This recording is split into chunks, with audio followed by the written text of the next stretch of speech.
as between two successive events. A portion of time in history characterized by particular events or circumstances.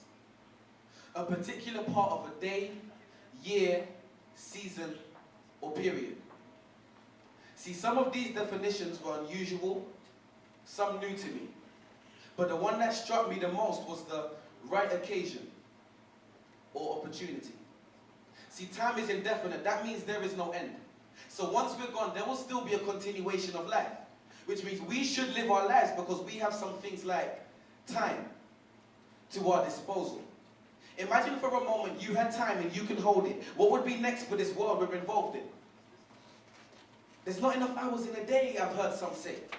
I say that's foolish. Because today, someone may have just made a life-changing drug and they've just proved it. Just the other day, my boy just finished his last 3 years of schooling.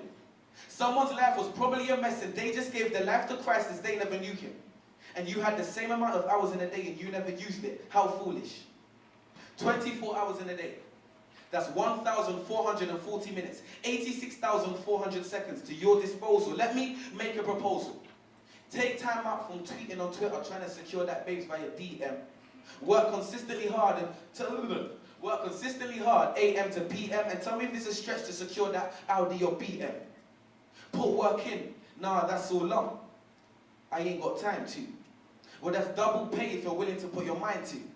And if that sounds too long and it all sounds like a days, well, your mind is too weak, like 14 days.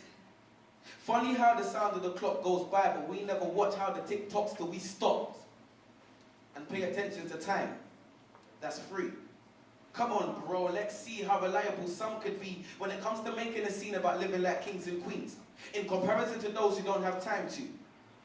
Well, that's double pay if you're willing to put your mind to. Opportunities came and went. About 3:30. Now that's too many. Leaves me with about 10 Now watch and see how I break it down for you 2:00 with me. See, when you say you don't have time, I said, so when you say you don't have time, pay attention to what you say. Because Usain Bolt, Nelson Mandela, Martin Luther King, and many more influential people in this world have had the same amount of hours in a day. Thank you very much. That's time we don't have to do.